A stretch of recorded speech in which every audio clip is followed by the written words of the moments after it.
Formation of a company, ये जो chapter है बिजनेस स्टडीज़ में, ये बहुत ही अच्छा चैप्टर है क्योंकि ये चैप्टर आपको नॉलेज प्रदान कर रहा है। अगर कल को आप लोग एक्चुअली में अपना काम शुरू करते हैं and you kind of want to start a company, a private or a public limited company, तो ये इन्फॉर्मेशन तुम्हारे बहुत काम आने वाली है।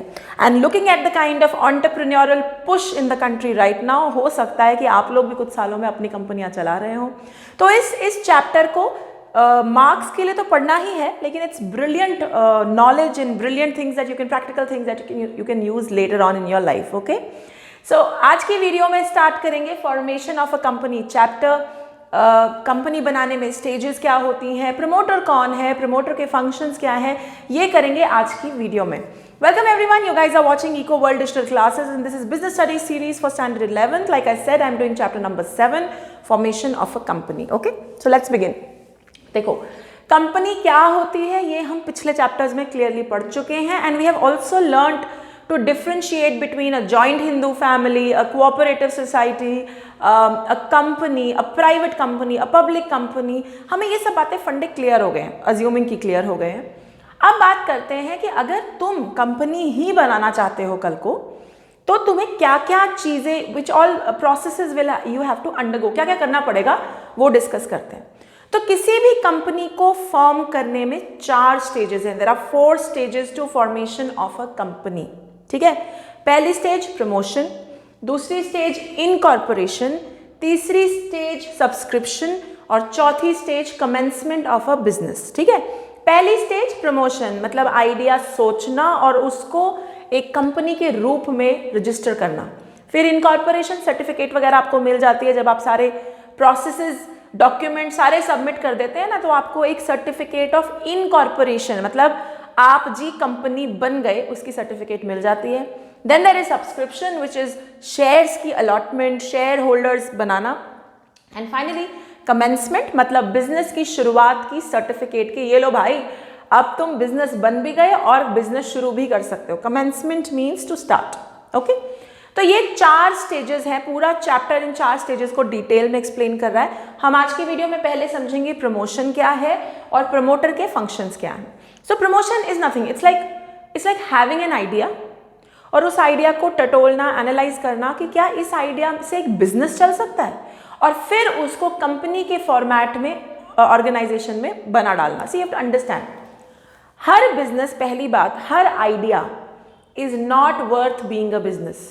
ठीक है ना, हर आइडिया तुम्हें बैठे बैठे कोई ख्याल आया, हर आइडिया अच्छा बिजनेस नहीं है, पहली बात तो ये। दूसरी बात, अब अगर तुम्हें समझ में आ गया कि एक बढ़िया आइडिया है जो अच्छा बिजनेस बन सकता है, तो कोई ये भी जरूरी नहीं है कि तुम उसको कंपनी फॉर्म में ही चलाओ। You done, there are different organisations, तुम उसको किसी भी टाइप ऑफ ऑर्गेनाइजेशन से रन कर सकते हो। कंपनी की तरह बनाना कोई खास जरूरी नहीं है। लेकिन if you have an idea which is feasible, जो एक बिजनेस बन सकता है, इट्स एन अपॉर्चुनिटी, और तुम उसको कंपनी की तरह ही फॉर्म करना चाहते हो, तो this process will be known as promotion. तो प्रमोशन क्या है? It is conceiving an idea, एक आइडिया तुम्हारे दिमाग में बत्ती जल गई, तुम्हें आइडिया आ गया, and to create that idea into a business opportunity, that is promotion. और उसके चलते अगर तुमने एक कंपनी फ्लोट कर दी, फ्लोट करने का मतलब, आगे मैं बहुत वर्ड ये यूज करूंगी, कंपनी फ्लोट करना मतलब तुमने एक कंपनी शुरुआत कर ली, यानी तुमने अप्लाई किया कंपनी फॉर्म ऑफ ऑर्गेनाइजेशन के लिए, तुम्हें जब अप्रूवल मिल जाएगा तो तुम एक कंपनी के मालिक कहलाओगे। Okay, now that is promotion. अब फंडा ये है कि प्रमोशन कौन करता है? प्रमोटर। प्रमोटर कौन है? जिसको आमतौर की भाषा पे फाउंडर, सीईओ भी बोल देते हैं कई लोग। फाउंडर क्या होता है? फाउंडर प्रमोटर है वो बंदा है जिसको आइडिया आया और जिसने इस आइडिया को कंपनी का रूप दिया, बिजनेस का रूप दिया, दैट्स अ प्रमोटर। प्रमोटर वो भी है। So if you're a founder, if you're a promoter, you've started a company, then it is your responsibility to bring all the resources to the table. कहने का मतलब, लोग चाहिए, तुम्हारी जिम्मेवारी, हायर करो, पैसा चाहिए, अरेंज करो, मटेरियल चाहिए, अरेंज करो। देखो, जब लोग अपनी कंपनी शुरू करते हैं, that these are known as startups, right? So when you have your own work, आप अपना काम शुरू करते हैं, तो शुरुआत में आप ही फाउंडर हैं और आप ही सीईओ हैं। CEO means chief executive officer, जो ये सारी चीजें मैनेज करता है, यानी ओनर भी तुम और मैनेजर भी तुम। तो तुम ओनर हो, तुम्हारा आइडिया था, तो सारे रिसोर्सेज को टेबल पर लेकर आना, सारी चीजें अरेंज करना, उनको मैनेज करवाना, ये तुम्हारी जिम्मेवारी है।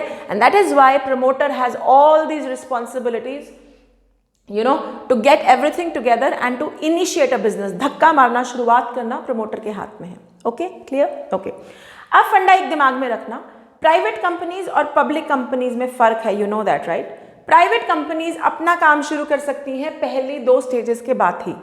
सो all you have to do is do promotion, okay, apply for with all the documents to the registrar of companies.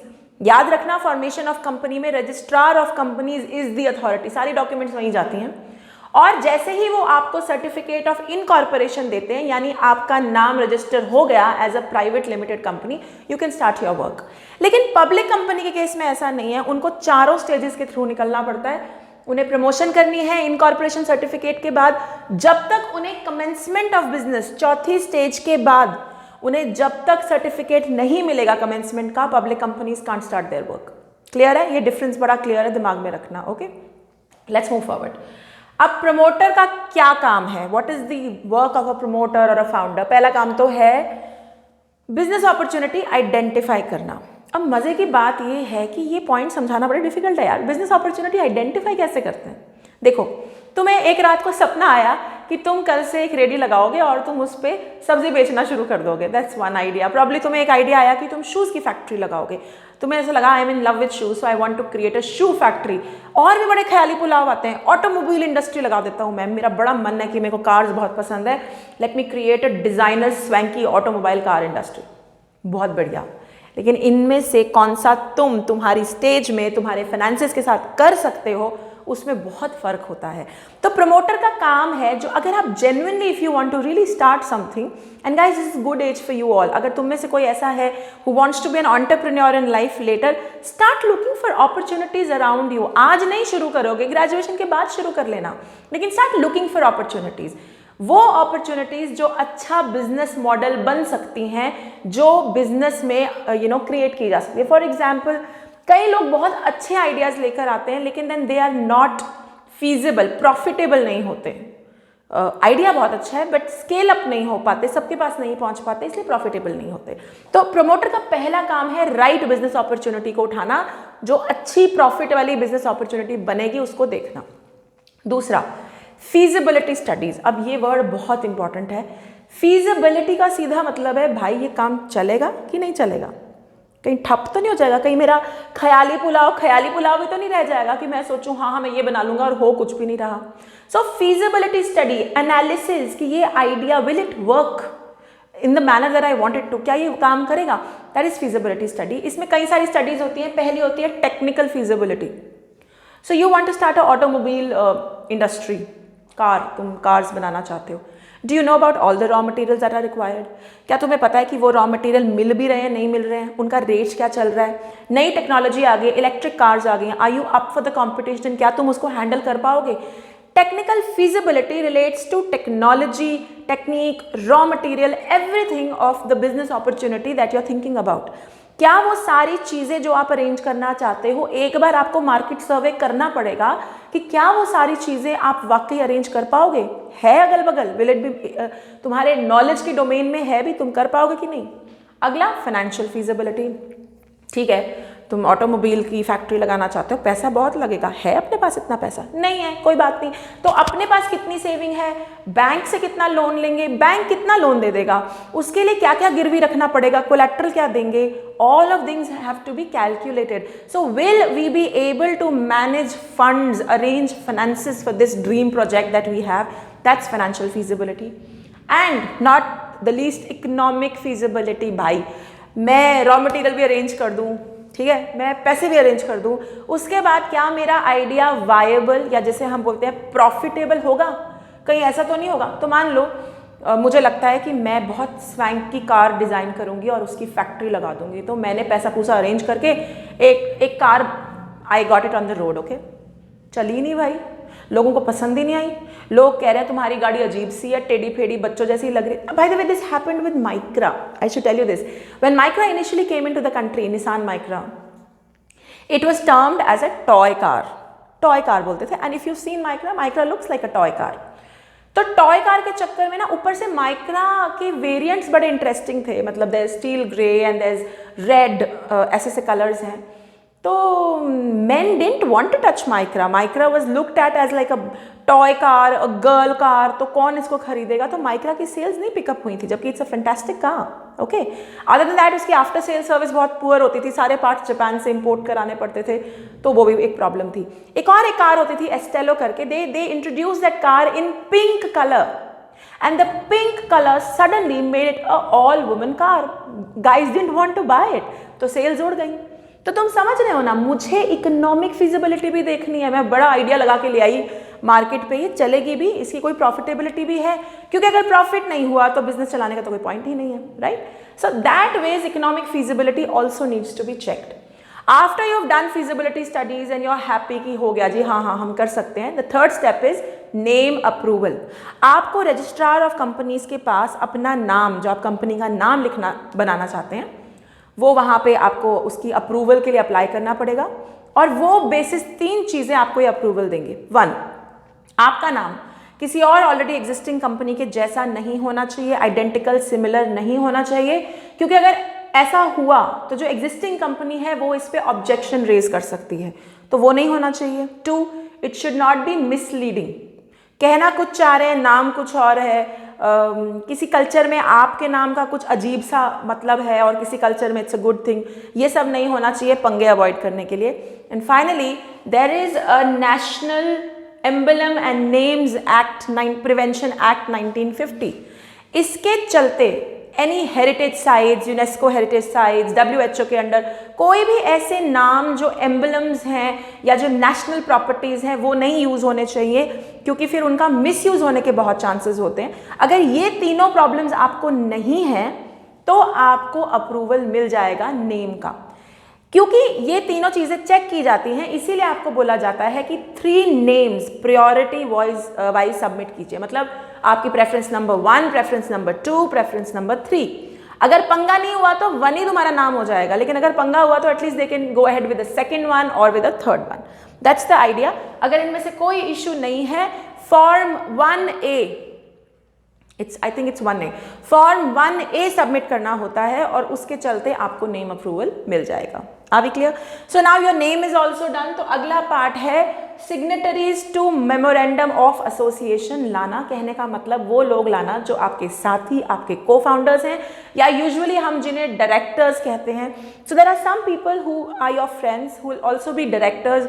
Initial जो मैनेजमेंट है कंपनी की, ये लोग मेमोरेंडम ऑफ एसोसिएशन, एक डॉक्यूमेंट होती है, उस पर साइन करते हैं, और जो क्वालिफाइंग शेयर्स होते हैं, मतलब शुरुआत में कंपनी के तो हमेशा शेयर्स होते हैं, तुम्हें पता ही है, तो शुरुआत में जो थोड़े बहुत शेयर्स आपस में बांटने होते हैं या जितना रेशियो रखना होता है, ये डायरेक्टर्स या ये सिग्नेटरीज वो आपस में बांटते हैं, और उसमें लिखा जाता है कौन डायरेक्टर है, कितने शेयर्स हैं किसके पास, साइन दिए जाते हैं, डिन बोलते हैं इसको, डायरेक्टर आइडेंटिफिकेशन नंबर, वो सब भरा जाता है। And after that is done, then the next step is appointment of professionals. तो तुमने सारा कुछ कर लिया, तुमने प्रमोशन कर दी, तुम्हें आइडिया मिला, तुमने फिजिबिलिटी स्टडी करी, फिर तुमने नेम अप्रूवल भी ले लिया, सिग्नेटरीज भी ले आए, डायरेक्टर्स। अब तुम्हें प्रोफेशनल लोगों को हायर करना है, जैसे बैंकर्स को, ऑडिटर्स को, CA, CS, इन लोगों को तुमने सबको हायर करना है। एंड तुम्हें सारे अपने शेयर होल्डर्स का नाम, एड्रेस, और उन सारे शेयर होल्डर्स के पास कितना एक के पास शेयर्स की अलॉटमेंट है, उसकी डिटेल क्लियरली देनी है रजिस्ट्रार को एक स्टेटमेंट में, which is known as return of allotment statement. I am repeating. So after you are done with directors की fixing and signature on MOA, आपको प्रोफेशनल लोगों को, बैंकर्स, ऑडिटर्स, CA, CS सबको हायर करना है। उनकी डिटेल्स, शेयर होल्डर्स की details, उनका नाम, एड्रेस, और हर शेयर होल्डर के पास कितना शेयर है वो बताना है, अलॉट कितना हुआ है। और इसके साथ साथ you have to also give details, ये सारी डिटेल्स आपको रजिस्ट्रार ऑफ कंपनीज के पास सबमिट करनी है, along in a statement known as return of allotment statement. Okay, once this is done, finally आपको नेसेसरी डॉक्यूमेंट्स प्रिपेयर करनी है in order, detailed, and you have to submit them. जब वो सारी submit हो जाएंगी और ये सारे स्टेप्स हो जाएंगे, तब कहीं जाके आपको सर्टिफिकेट ऑफ इनकॉर्पोरेशन मिलेगा, जिसके बाद प्राइवेट कंपनी अपना काम शुरू कर सकती है। पब्लिक तो अभी भी नहीं कर सकती, पब्लिक को अगले 2 स्टेप्स भी लेने पड़ेंगे तभी काम हो पाएगा। ओके, अब ये जो पॉइंट है ना, प्रेपरेशन ऑफ नेसेसरी डॉक्यूमेंट्स, ये अपने आप में ही बहुत बड़ा टॉपिक है। So I am going to do it in the next video, we'll do it in detail in the next video. Okay, अगर आप लोग मुझे यूट्यूब पे देख रहे हैं तो like share subscribe and comment करना बिल्कुल मत भूलिएगा। Till then take care, stay tuned, bye bye.